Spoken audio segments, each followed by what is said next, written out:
Yo ho ho, this is the Korean Pirate again. We are back again with another Wuthering Waves video. This time we are looking at the preview that we have gotten for 2.4, the Septimont New Region preview. All for glory, fear no death. This is the new area in Wuthering 2.4 that we will be going to, Septimont. And we're about to have a nice little sneak peek. So what do they have in store for us in Septimont? And as I say in the little description they have of Septimont, like Ragunas, Septimont is a city-state of Renacita, though its people revere not divinity, but heroes of flesh and blood. Famed for its gladiators, this city of glory is hosting the Great Argon, a grand championship held once every 4 years. So you see the city has a tournament happening, and this is time coming up into the base of the story. That's exactly what's going on from there. We have the area events, we have the Everglorious Summit, the area exploration event. The streets of Septimont are teeming with life. Travelers from near and far have gathered in their finest for the Great Argon. Go explore Septimont in this time of celebration, taste the bitterness of defeat and joy of triumph in the competition, and experience the glory of the arena amid stunning landscapes. So we have the area exploration, the same as in the city where you and the Pioneer Association, where you have to explore a certain percentage of the map and you get your rewards. You get 500 asteroid for that. That's easy. 500 asteroid, easy to get. And oh god, I'm killing myself here. The, the Thenodian is trying to drown me, but it will never survive. It would never take me. Now we have the Septimont Travel Atlas, which is a featured exploration event. Your journey through uncharted lands is chronicled within these pages. And now you have reached the City of Glory, Septimont, where secrets of the past wait for the right hands to bring them to light.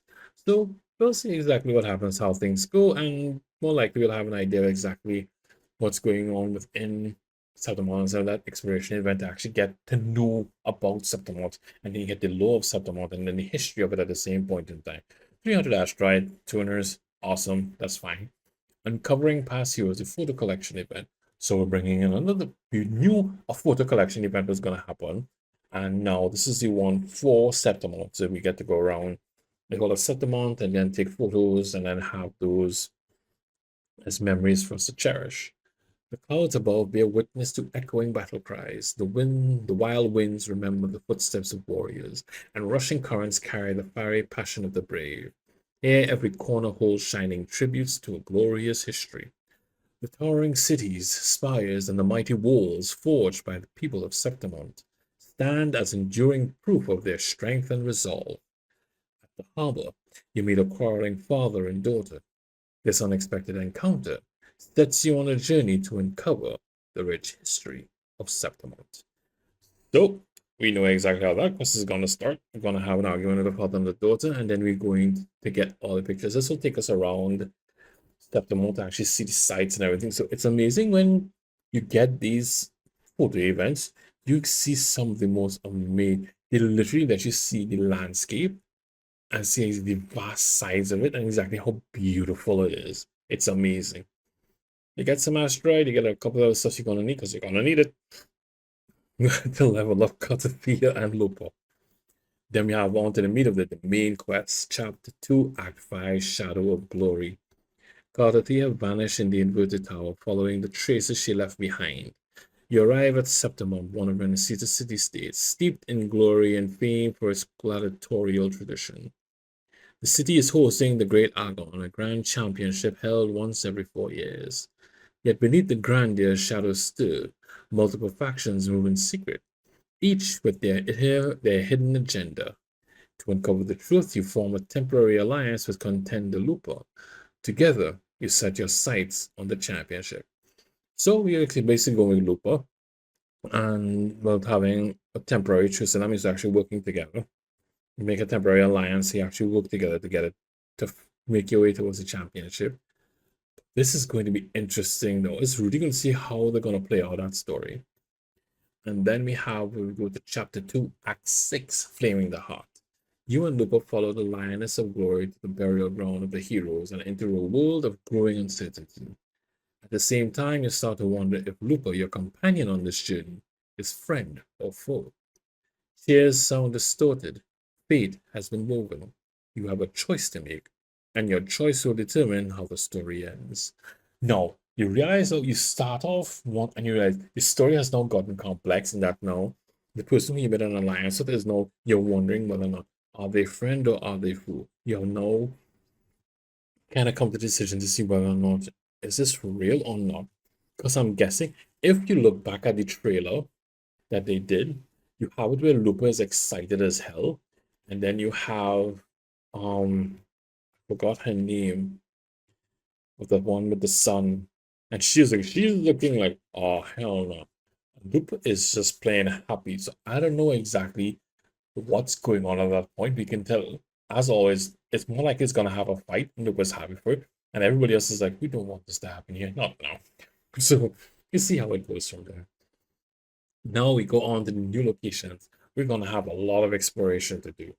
We have Titanbone Expanse. This just looks big. It's amazing. The depth of it. It's gonna be a wonderful time just going around, starting seeing all the vegetation, the mountain ranges, everything. Just how they built it is just gonna be amazing.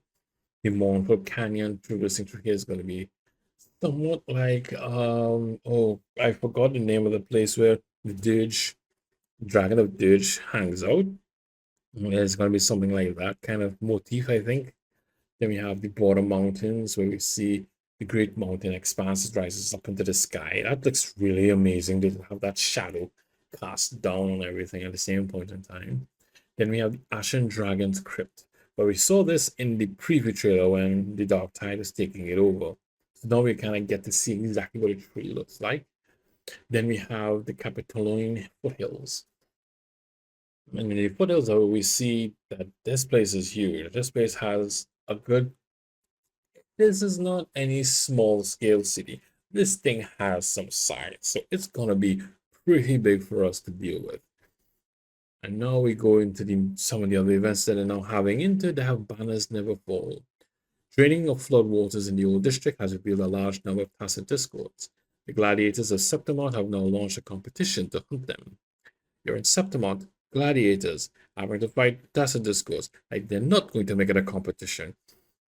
Head to various city districts to defeat tacit discords, complete the 5 high difficulty challenges in the lower city and suburbs, and occupy banners of conquest.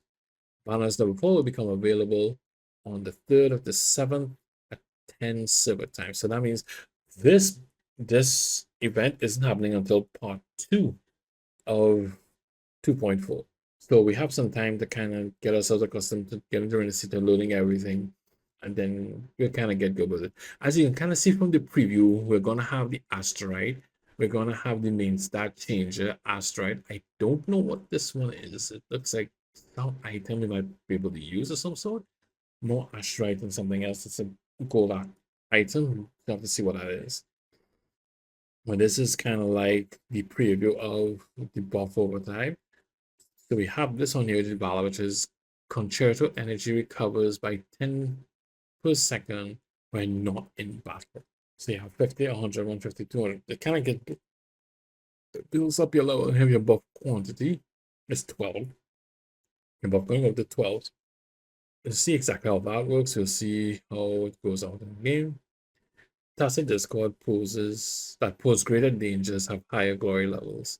It may be wise to obtain boss by raising your glory level first before facing Tacit Discords of a higher glory level.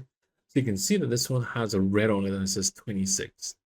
So basically what it's trying to tell me is that that thing is higher than my own glory level, so I have to watch out because I could die.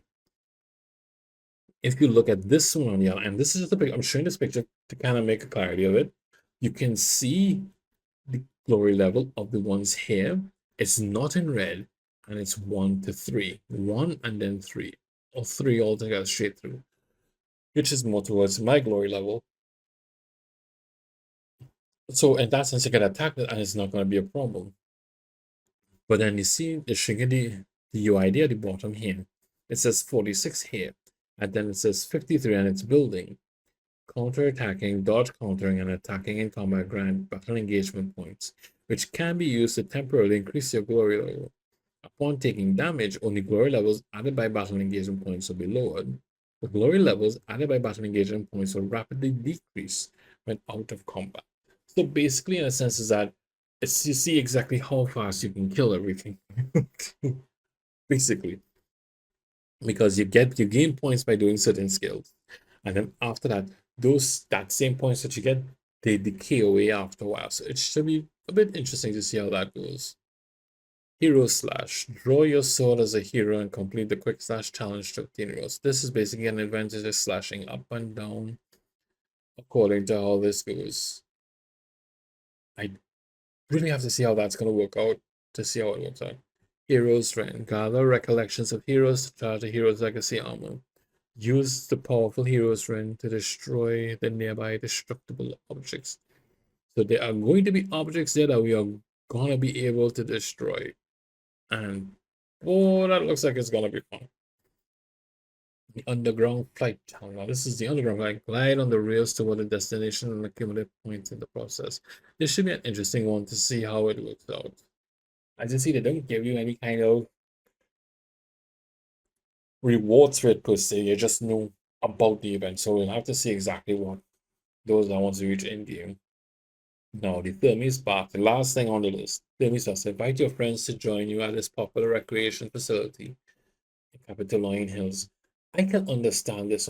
Sure, they'll say, oh, this is just the gooner side of it. But the thing about it is that the game also has an intimacy level in it. If most people don't know it, if you're playing with certain characters, the intimacy level for them will be going up already as it is because you're using them to farm everything.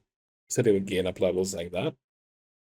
And this is just another way of doing it because you can actually take someone on a ride on the gondola, which increases the intimacy level. You have what else again can happen, I think. In terms of the intimacy level, so we're playing with them, going on the gondola. Now this is another option. And then the thing about it is this option is giving you the option of putting you and two others. So that means you can raise the intimacy level of two people at the same time, which is pretty good. Pretty good because you have a lot of characters that you haven't raised up the intimacy level to get all their backstory, the prize possessions, all the lore that's locked on behind the intimacy levels. But this is going to be one heck of a patch.